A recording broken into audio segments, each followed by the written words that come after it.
if you've ever trusted someone who swore they'd never hurt you, and they shattered you anyway, then sit down, because what I'm about to tell you isn't just a revenge story.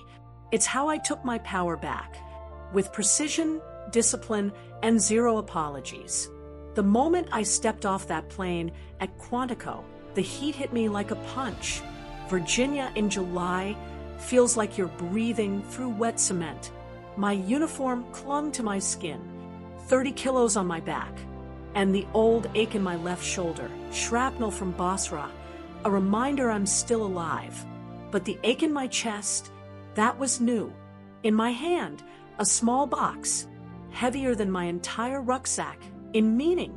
Inside were Tanya's dog tags, my best friend, my fire team partner, my sister in every way but blood. She died 6 weeks ago in front of me. Roadside bomb. And I couldn't do a damn thing. I made a promise to her mom to bring those tags home, to tell her Tanya died brave. And another promise to myself. The second I touch U.S. soil, I'm running into Adam's arms.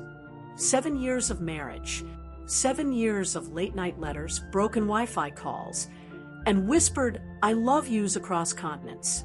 Just last week, I got his voicemail. Got something special planned, babe. Heroes welcome. Just come home. But when I landed, the airport was empty. No sign, no flowers, no Adam, just silence. I tried to brush it off. Maybe traffic. Maybe he had something planned at home. I rode the shuttle in silence, staring out the window, towns blurring by. But that sixth sense, the one they drill into you out in the field, it was screaming. When I got to our house on Willow Lane, lights were on, curtains drawn, everything normal. My key still worked. I stepped inside.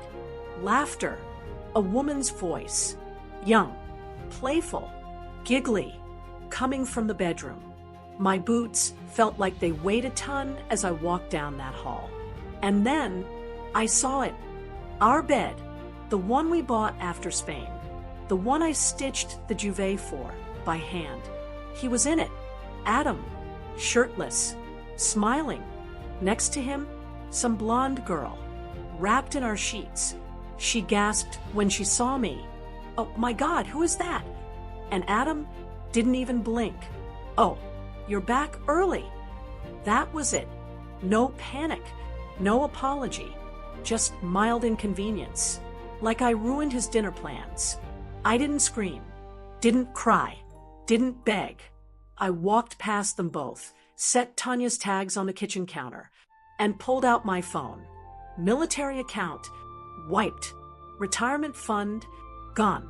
House deed, transferred to someone named Gina. Crypto wallets, locked. Passwords changed. I whispered, "You planned this, didn't you?" He followed me into the kitchen, wine glass in hand, still half naked. "You were gone too long, Lena. You married the army. I needed someone here. Gina gets it. We didn't just hook up. We built something. A system." He smirked.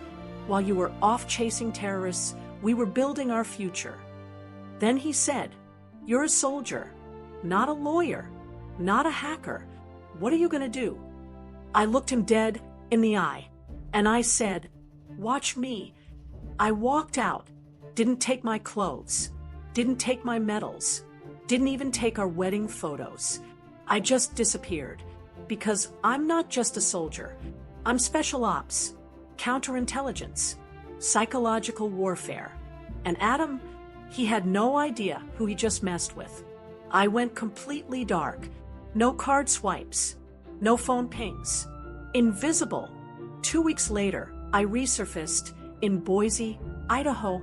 Zane Miller, ex-Marine, tech genius. I saved his life in Fallujah once, held pressure on his leg for 47 minutes while bullets flew. He owed me. Now, he runs a cybersecurity firm. Discreet clients, quiet outcomes. I told him everything. He asked, "You want revenge?" I said, I want the truth, and I want every woman he scammed to know it too. Zane smiled. Then let's make him wish you'd just shot him. First came surveillance.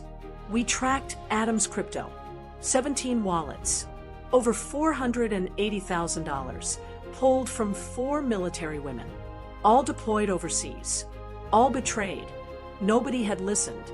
Every report ignored. Adam, he was a digital ghost. Even Gina wasn't the first Gina. So I built a war room. Photos, names, transfers, fake IDs, timelines. Then I went public. There's a podcast. Gritty, underground, dirty uniforms. They expose military cover-ups, abuse, the truth no one wants told. I sent them everything.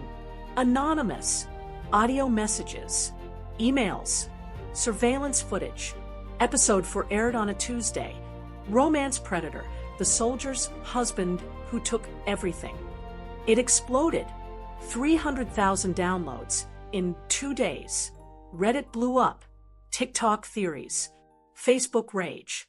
Adam's day job, gone. Consulting gigs, disappeared. Even Gina posted a crying video. I didn't know. I swear. By Friday, she vanished too. But I wasn't done. I became Eva Monroe, billionaire heiress, crypto queen, bored, wild, obsessed with dangerous men. Adam bit, fast. We flirted, messaged. He fell hard, said he had a revolutionary blockchain idea. I nodded, smiled, transferred $220,000 straight into a registered nonprofit, Veterans Legal Defense Fund, owned by EG Holdings. By the time he figured out Eva wasn't real, too late. The money was gone. His name was trending in the worst way. FBI was watching. Victims were rising. And then I staged the final act. Cold November night, outside a women's shelter in Richmond. Rain pouring. A knock at the door. Adam, soaked, pale, broken. I'm looking for someone. Elena Graves. From behind the desk, I stepped out. He didn't recognize me right away. But when I spoke, you didn't make a mistake, Adam. You made a choice. 2 men stepped forward. Badges. Federal agents. Charges. Wire fraud. ID theft. Criminal conspiracy. As they cuffed him, I leaned in close. And I made mine. He was sentenced to 12 years. The judge called it one of the coldest betrayals of military trust I've ever seen. The other women, they got restitution. Me, I didn't post, didn't gloat, didn't smile. Not until a year later, when I sat anonymously with the host of Dirty Uniforms. She asked me, "Why didn't you strike back in anger?" And I told her, "They train me to survive war. But nobody trains you to survive betrayal that wears your wedding ring." I didn't break down. I broke him. Quietly, cleanly, legally. Then I paused and said, "Revenge isn't about fire. It's about control. It's about reclaiming your story on your terms." Sometimes the deepest wounds aren't physical. They're shaped like betrayal. But every scar tells a story. And mine didn't end with heartbreak. It ended with justice. Broken heart fire. If my story gave you chills, hit like. Drop that emoji in the comments if you've ever wanted to take your power back. And don't forget to subscribe, because here we don't just tell revenge stories. We give justice a voice.